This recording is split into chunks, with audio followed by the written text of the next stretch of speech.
Good afternoon. Hi everyone. So I am going to just pin what we're talking about. Hello, hi. Hormones. Hi Rebecca, I'm going to dial you in just a second. So we're going live today with Dr. Rebecca Lewis, who is a doctor who specialises in the menopause and in hormones. And sorry, I'm just going to pin this comment if I can. There we go. Okay, so yes, a chat about hormones and skin. So I know that you're going to have a lot of questions. Please ask them. We will try and answer everything. And without further ado, I am going to get Rebecca in.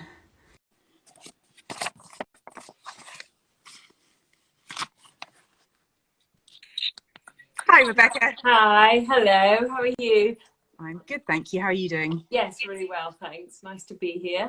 Thank you very much for joining us. I Pleasure. cannot tell you how many questions we get about hormonal skin.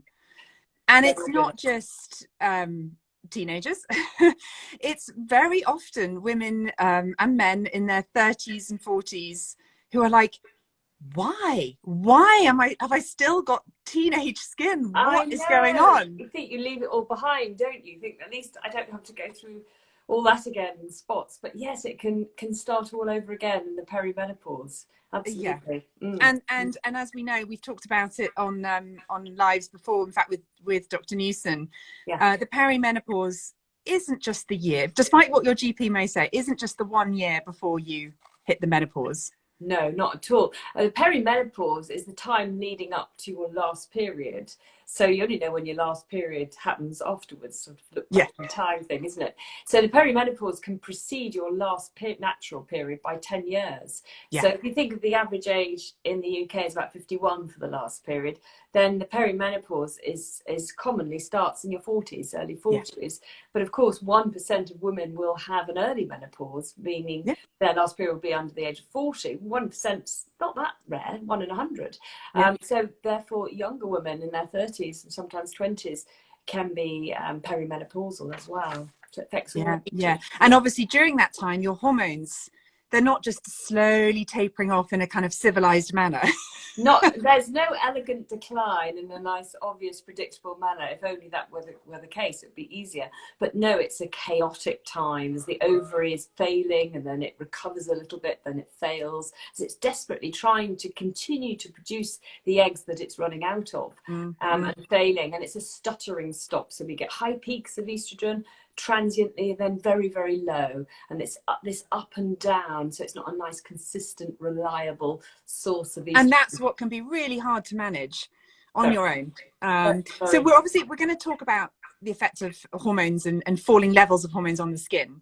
But before we go into that, could you just tell us a little bit generally about what happens to the body in perimenopause with the falling hormone levels? What is going on inside our bodies? Yeah, good question. Well, as we run out of eggs and the ovary fails to produce them, as I said, it sort of produces high levels and then can't sustain that, and then it drops. So this fluctuating estrogen levels, which are going down and down and down with time, affects all parts of the bodies, because every cell in the body has an estrogen receptor on it. So every single cell in the body? I think as far as I can even tell, every cell probably has, including your immune system, your brain, your muscles, your heart, the vagina, the bladder, the skin, the hair, every single cell has it. So this is why you get a myriad of symptoms, obviously, because there's not enough of that regulatory hormone, the estrogen, around. So many women get varied symptoms in the brain, insomnia. Affects the mood system. The limbic system is to do with our mood and our concentration, anxiety levels, sleep. So we often get lack of sleep or frequent waking. Our mood can drop and become rather low and flat, not necessarily necessarily depressed all the time, although that can happen, but just low, flat, loss of joy sort of feeling. Yeah. And increased anxiety. I don't know anyone actually who's gone through menopause who hasn't had a degree of an increase in anxiety. Yeah, no, neither do I.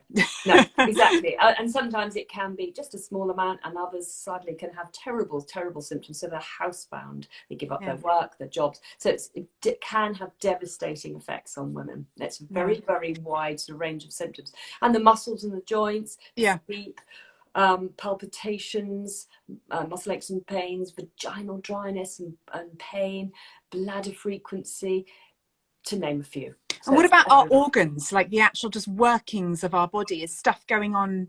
Well, you mentioned the heart, like what's happening? That's right. So estrogen is really, it underpins so many of our functions. And of course, traditionally in medicine, we've always studied men who don't have so much estrogen at all, and based the fact that we're small men, but actually we're obviously very different. We have estrogen, which is really vital for women's organs to function perfectly and as well as possible. We know that estrogen helps keep the arteries really soft and supple, helping reduce your risk of blood pressure and clot build-up or atherosclerosis build-up. And when we lose this protective effect of estrogen, we have an increased risk of heart disease, blood pressure, and referring up of the arteries. And we know that if you do have treatment within 10 years of your last period with HRT, which is just replacing the lost hormones from the ovary, topping them up, if you like, much like a thyroid problem, giving thyroxine back. So it's a hormone deficiency, if you like. Giving those back in form of good quality HRT will actually halve your risk of heart disease. Wow. And it's literally saving lives.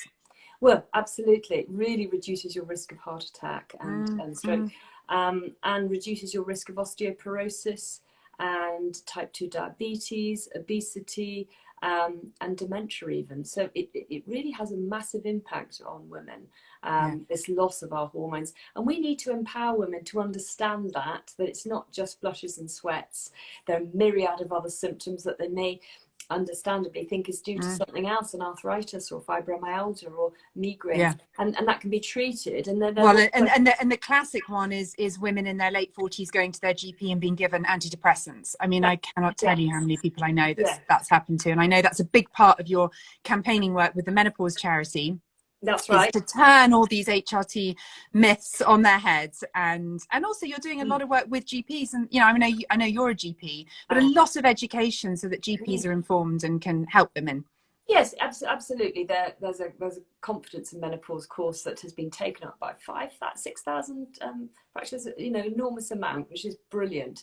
And it's really actually it's educating women, it's educating society. It's not just GPs, it's doctors in secondary care medicine, it's society, it's businesses. It's all a new thing in many ways.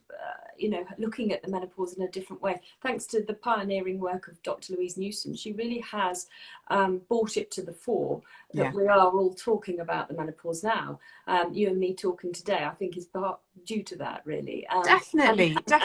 And how we look at it, and we now know, we didn't before so well, but now we have good evidence how important estrogen is for us, and we have health risks if we do live our lives long term without estrogen. Yeah. Well, the way she communicates that very common sense approach, particularly explaining that particular study that was done into HRT that was garnered all those headlines. I can't remember how long ago it was now. Was it 10 years ago? Or longer? 2002. 20 years ago. And that really, overnight, thousands of women just stopped taking their HRT, and the work she has done to undo all that is so important. And it's just so important because it set back women's health enormously. All right, so let's talk about skin specifically, because that's obviously being a skincare brand. I know that our followers, and I know just from the emails we get from customers and the comments, that it's hormone levels and hormone conditions and perimenopause and menopause, the changes in skin. I mean, just one really good example. I used to be a makeup artist, and I had a client who almost the very day she got pregnant, her skin would erupt in rosacea, like really horrible, pustule rosacea. And almost the day she gave birth, it went away. And that is just, I always use that as an example of like, power of yes, hormones. hormones can, you know, we're all different and we're all going to respond in different ways to, you know, fluctuating hormones. But yes, they absolutely affect our skin. Can you just explain why? Yes. Yeah, estrogen is really important, you know, for our collagen production. And we know that women in the first 5 years of menopause lose 30% of their collagen in the skin. Wow. And as you know, it's a building block of our skin, really. It's the scaffolding, if you like. So estrogen stimulates collagen production and hyaluronic acid production and ceramide production.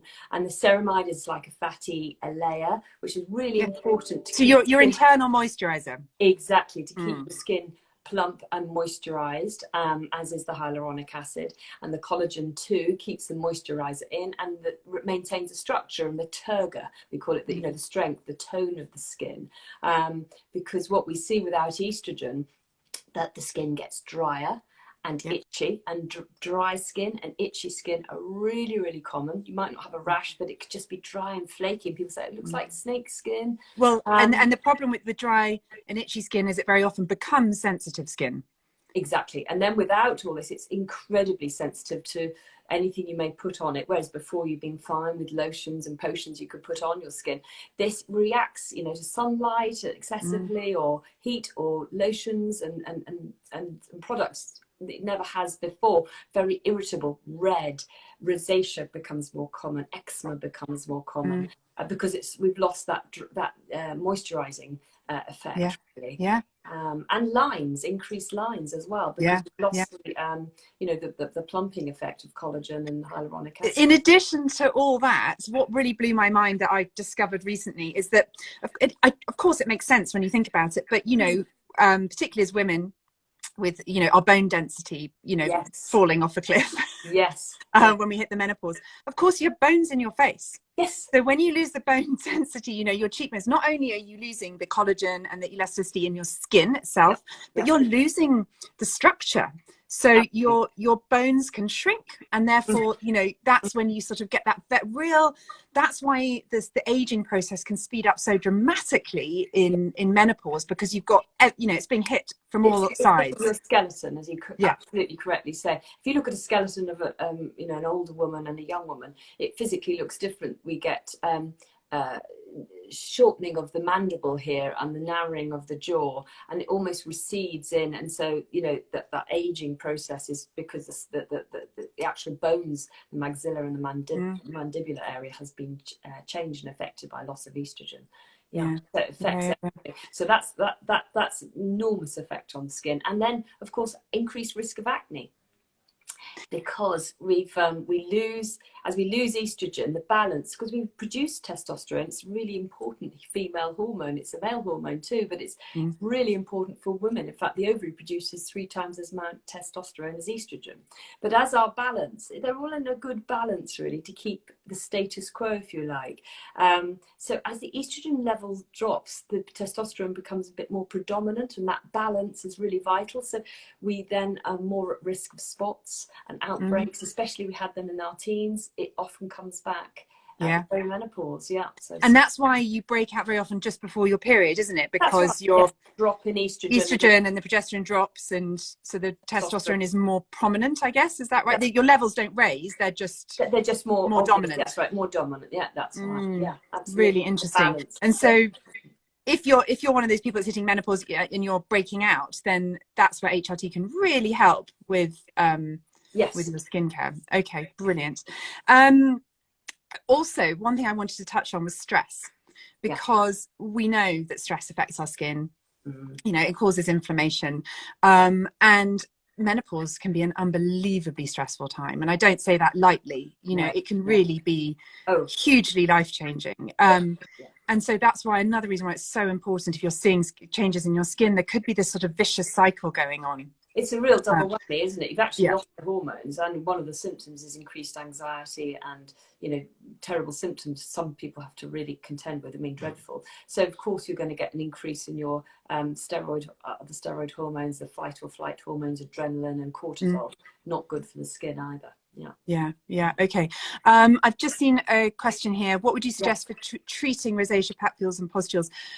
If you've got rosacea that's coming through onto the skin into pustules, I would see a dermatologist if you possibly can, because it needs to be treated from a sort of medical point of view. But obviously avoiding essential oils and fragrance is really key. Avoid foaming products. So keep things really, really nourishing on the skin. Even though it feels like you're breaking out, try not to dry the skin out. But do go to a dermatologist and get you'll be able to get a topical cream that will really help you.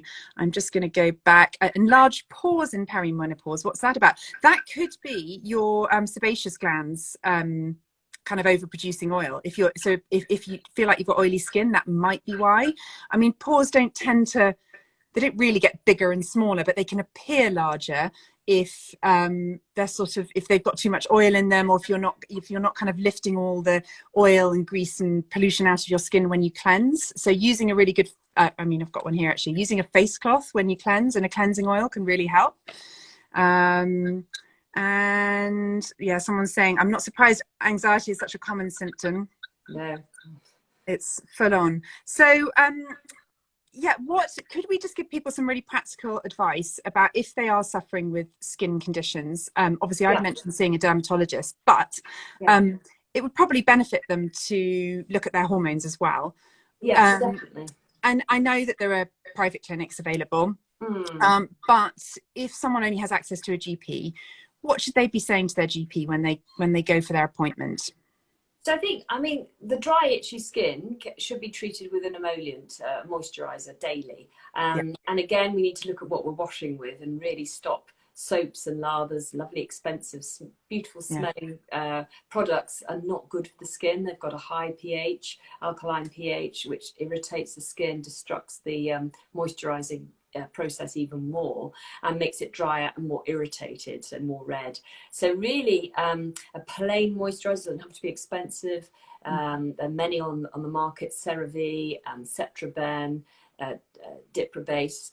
Plain, and it won't smell, it won't lather, and that's the key thing. Anything that lathers will strip the oils off. It will clean it. It is perfectly hygienic. You will be clean. It's something I am so passionate about. Because the VOTARY cleansing oil is where our brand began, and it's because I really wanted to turn this idea on its head, that your skin had to be feel sort of dry and tight, that kind of squeaky clean thing, in order for it to be clean, and that couldn't be further from the truth. And we all have natural oils in our skin. It's one of the things that we lose as we age, and so it makes perfect sense to be replenishing and replacing those oils, and not stripping them from the skin. And actually that's one of the things that can cause you to break out, because if you strip oils from the skin, your skin might be prompted to then overproduce. Correct, exactly. I couldn't agree more. So that's really important. And itching, because dry skin is itchy skin, and it can drive women mad. There's often no rash, and it's just itchy. Again, get your estrogen levels replaced, because that will help the moisturizing and the collagen and hyaluronic acid, and protect it. But a daily moisturizer for the itching will help. Someone's just saying my itching stopped once I went on HRT. Yes, it usually does. Yeah, but HRT is available from your GP. Yes, completely. Correct? Completely. Yeah, and GP is very good. I think if you go along and just say, look, I think I'm perimenopausal. Some people don't know when they're perimenopausal because it's insidious in onset, and we normalise so many symptoms. I would say download the free Balance app. It's free, and you can then symptom track. It's got all the list of symptoms of menopause that you can score, and it tracks your period, so you can see how it relates to your periods. It's got a period tracker. It's got a community there to talk to, and then you can download a healthcare report that suggests something for your GP. So immediately, because they only have 10 minutes, it's incredibly hard that they can immediately then you enter the consultation and you say, just think, could we talk about hormones? Because I've downloaded this and this is what I think. Immediately the conversation's on the right tack, and hopefully will lead somewhere. That's really interesting. So the more information you can go to with them, the more likely that first appointment is going to get you. Exactly. Absolutely. Brilliant. I can highly recommend the Balance app. I use it. It's brilliant. Good. Good. Good. Someone's asking, I've developed psoriasis since having a hysterectomy. Can this be helped with HRT? I think all skin conditions can only benefit, because if you've got disruption of the moisturizing abilities of the skin, it will irritate any pre-existing skin condition. Even like psoriasis will respond to extra moisturizers. So it may not be the whole cure, and you should see a dermatologist as well, or sure, a GP with a specialist interest. But you're battling against your hormones all the time, and after hysterectomy your hormone level will be very low. So I would really go and discuss that with your GP about looking at your hormones. Yeah, and I know from a friend of mine had a hysterectomy, and she really struggled to get the right help from her GP, and there was very little acknowledgement. She felt that she was just going into the menopause just like that. That's a very harsh surgical menopause, is, of course, very, very harsh, because you go from a normal level, wham, overnight thing, and that can be really, really tough for someone. You need really proper help. Someone really paying attention to the hormones. You need to be discussing with your gynecologist. If anyone's going to remove the ovaries, a discussion needs to happen about, well, how is what's going to replace that, and what are we going to do, and make a plan before the operation, so everything is organized and sorted out. Because most women will benefit from HRT. But that's an individualized discussion. And especially if the psoriasis has come on sort of almost immediately after you've had the hysterectomy. There's a very clear link. That's good evidence to give to your GP. Like your story with your pregnant lady. Yeah. Who got terrible, as soon as she's got the rosacea, yeah, exactly. Someone's asking, is the pill good for aging skin? I feel like if you say yes, there's going to be a rush on pills. People going on the pill. It's got estrogen in. It's a synthetic estrogen, and it's a much higher dose than HRT. So really, I like it because it's the type of HRT we use is regulated body identical HRT, is because it's physiological. It's replacing what you have lost with identical structured hormones derived from the yam root vegetable. So it's a lovely derivation source, and it's replacing like with like. So physiologically, it's much better to be on HRT. You get better control as well of the dose. So I think, yes, probably your skin may well be better with the pill because it's got an estrogen in it, but I think HRT, if you're perimenopausal, is the better one, and we've got more evidence that HRT helps your future health with bone density than that's where the research is at. That's right. Okay. Love a bit of research. What's the app called again, please? It's called the Balance app. And it's been created by Dr. Louise Newson, who Rebecca works with, and it is brilliant. Really, I can't recommend it enough, because particularly if you think and I walk into GP surgeries and my brain just goes blank and I forget. So, it just helps you, it gives you some evidence and a pattern, perhaps, if you're kind of wanting to track your hormone levels. Really super helpful.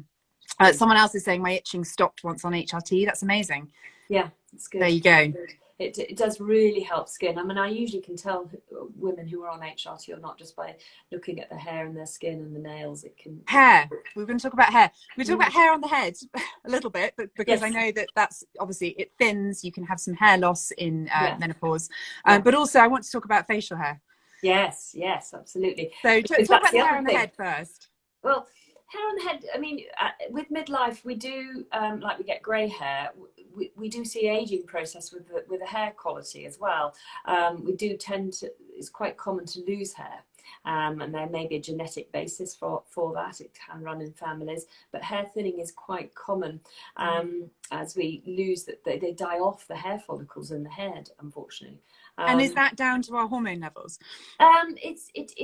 It can happen independently of hormones, actually. But HRT can only help. It can't grow back a hair follicle that's been lost, but it can help the existing hair structure because it helps the volume of the shaft and the blood flow, etc. So it can help that, and it certainly doesn't cause hair loss. And many women have said that their hair loss has improved since being on HRT. That sort of slows down. Slows it down. Yeah. So a number of reasons, maybe because of the direct action of estrogen, and because the woman is less stressed, because of course increased adrenaline and steroids, again, not very good for the hair follicles and the environment. So, you know, it's looking at the individual as a whole. If they're happier, sleeping well, eating sensibly, you know, that they're going to be less stressed and their body's less stressed, so it'll help the hair quality. Absolutely. Okay, so facial hair. This is sort of why we ended up doing a live together, because we have just brought out these little razor ones, and really they came about because we are a team of, let's say, perimenopause or menopausal women. And we all have seen an increase in our facial hair, sort of top lip, chin, starting to get, you know, the really lovely old lady whiskers, you know, the kind of quite sort of the darker, thicker hairs on the chin, the really kind of random ones. So why are we losing hair on our heads and gaining them on our chins is the million-dollar question. Yeah, really, really common, as you've just said. You know, most women, again, as they're approaching the menopause, they think, I'm getting more hair. I've never had a problem, but on the top lip and the chin and, you know, around here. And, you know, that can range from more downy hair, but more, you know, black, you know, quite coarse hairs as well. And again, it's down to the balance of the hormones. It's the preponderant, you know, the relative drop of estrogen on the effect it has on the hair follicle itself, and the relative imbalance with the testosterone. And it not all being balanced, and so it stimulates the hair growth in the more androgenic male pattern hair of the, you know, top lip and chin and neck. So does HRT help slow that down? Yes, it does. It can help balance that out, but it still can, you know, more sort of downy hair is quite common, but it should help, but you often need other things as well. Yeah. Like a way of removing them so I'll just show you these actually, because I have so many questions about them. They are little razor ones like that, and I think it's really interesting. A lot of women are quite squeamish about shaving their face, I think just because they feel like it's quite a male thing to do, which actually when you think about it is a bit bonkers. If it works for them, why shouldn't it work for us? But I use these. I mean, the other thing is, I think people think if you're going to use these, you'll have to use it every day and the hair will be thicker, it'll grow back more strongly or dark or any of those things. But actually, I just use these. I mean, everyone's different, everyone has different hair, but I use these maybe once every 2 weeks, with a bit of cleansing oil on the area. I just do my chin and my top lip, and I just, you know, go little upwards motions with the razor, and then maybe in between those 2 weeks I might pluck the odd, you know, rogue whisker. But really that's it. It's no bother, and no appointment is needed. You don't have to wait for the regrowth, and it's just one way of removing your facial hair at home that, crucially, actually, particularly coming into the menopause when your skin might be a bit more sensitive, it doesn't stress your skin, it doesn't redden the skin, and it doesn't cause breakouts in the same way that other methods can. So yeah, it's just a fun thing. And is it good for like dermaplaning? Yeah, so some people do use them for dermaplaning. I tend to just stick you know, sort of where I really need it, but who knows? I mean, I'm definitely getting more of the peach fuzz on my cheeks, so perhaps that will change as I go through my 40s. I'll obviously let everyone know if I start doing full face shaving. No secrets here. Absolutely. No, it sounds really good. That sounds neat. I think have we covered everything? I feel like, okay, I'm just going to quickly check if there aren't any more questions. Someone's saying balance app. Someone's asking about bowel movements. Is that impacted by taking the HRT in a good way, as you often hear women constipate when going through the menopause? Well, that's an interesting question. Like we said earlier at the beginning, estrogen underpins most mechanisms, and the bowel's part of our organ, like the skin, and it is affected by the estrogen flux and loss of estrogen in the perimenopause. So if you have irritable bowel, it often makes it worse, or you may have a new appearance of irritable bowel, so loose stools, then constipation and bloating, acid reflux are all symptoms. But if it's a new symptom, it would be good to get it checked out as well with your GP. But that is also a symptom of estrogen. It affects everything. Deficiency. Yeah, it really does. It literally affects everything. Your immune cells. By the way, if you missed the very beginning of this live, I think it's worth repeating what you said at the very beginning about how we have estrogen receptors. Yes, we have estrogen in every single cell in our body. Almost every single cell in our body has an estrogen receptor. So it really is important because it underpins the function of so many organs all around the body and helps them function better in general. Yeah. Someone's saying here, oh gosh, this is... After my hysterectomy, I asked if I should take HRT and was told, no, just take vitamin E. That's no. I'm so sorry. Needs to see somebody else. The majority of people can safely take HRT. That's a quote from NICE, that it benefits the vast majority.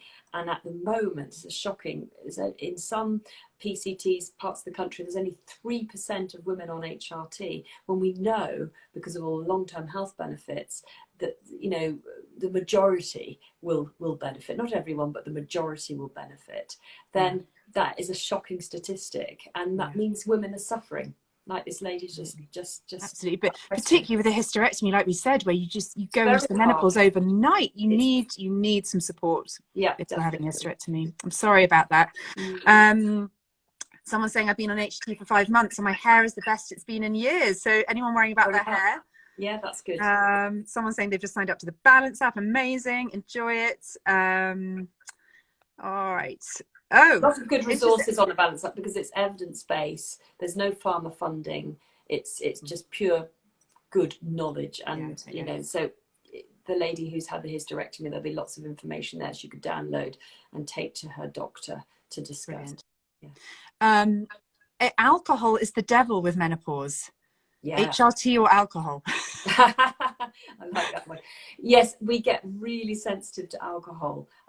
So often just 1 or 2 glasses, and you know, you haven't drunk a lot, but the next day is horrendous. People have dreadful hangovers, feel tired, exhausted, 2 or 3 days, and they just can't tolerate it. It must be the metabolism, you know, has been altered and changed. Not for everybody, but many. That is a common thing I hear the whole time. What makes sleep worse as well. Yeah. There's also the opposite, because symptoms are so bad. Many women drink a lot of alcohol to numb them. You can imagine. So we see both ends of the spectrum, but very, very common. They can't tolerate alcohol anymore. Yeah, very, very normal. Someone's saying I don't have a lot of symptoms, but should I still take HRT? Well, it's an interesting question we get asked a lot. Yeah. I think there certainly is, you know, an argument to help your future health, because it will halve your risk of heart disease, decrease your risk of osteoporosis, will treat osteoporosis if it were to be present, because that's a silent disease. We don't know we've got it. It doesn't hurt you. It's not like osteoarthritis until one day you fall over in your late 70s and you break a hip, and there is a mortality associated with that. And if you recover from a fractured hip, 80% will become dependent at some level. Yeah. So it really is a huge thing. So I think there's a lot of many long-term health benefits. And many people think they don't have symptoms because they've normalized them for so long. But actually start HRT, think, oh, I didn't realize that. Do you know what? My sleep quality is so much better. So it might be that you haven't noticed the symptoms because you've normalized them, or there might be something internal going on that it's still a good idea to take them. Oh yes, you can start at any age HRT, and I think a lot of people have symptoms because they're not horrendous perhaps, but they're still there, and it's much nicer if they're not there, and they're protecting their future health. So it's something, yes, that could be done, definitely. Yeah.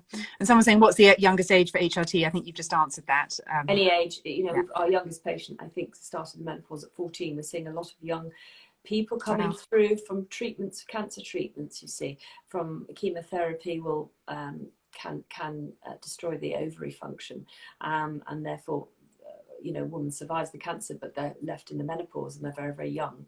So they need HRT straight away, especially, that's another really important message to get over. Anyone young really, really must have HRT because there's really no risk, but there's a lot of a lot of risk of even more risk of not having your hormones replaced at a young age. On your health. Oh, someone's asking about their dry elbows. Yeah. I so know what you mean. Dry elbows, knees, backs of ankles. We actually have, I haven't got it here, but we have a body oil. It's called body treatment oil, and it's a really nourishing oil. We've used macadamia oil in it, which is the most nourishing plant oil there is. But we've also put some salicylic acid in there, so that's brilliant for those dry patches, because it sort of breaks down that hard skin but keeps it really beautifully nourished at the same time. So I highly recommend that. Commonplace, isn't it? That the elbow, as you say, and the knees. That's very and people use it also. You know, that sort of skin on the back of your arms, that sort of bumpy, dry skin, that can be very itchy as well. Keratosis pilaris, yeah, that's right. There you go. All right, we said we were going to keep this to half an hour, so I'm going to say thank you very, very much to Dr. Rebecca Lewis. That's really informative. I'm really, really happy to answer any skin questions in the comments of this live, or you can DM me. And if you've got any hormone questions, please do download the Balance app, because you may well find the answer to your question there. And otherwise, Rebecca's handle is here, and I'm sure she's very happy to answer questions as well. Absolutely. But thank you so much for joining, and have a great day, everyone. Thank you, Rebecca. Thank you for asking me. Thank you. Bye-bye. Bye. Bye.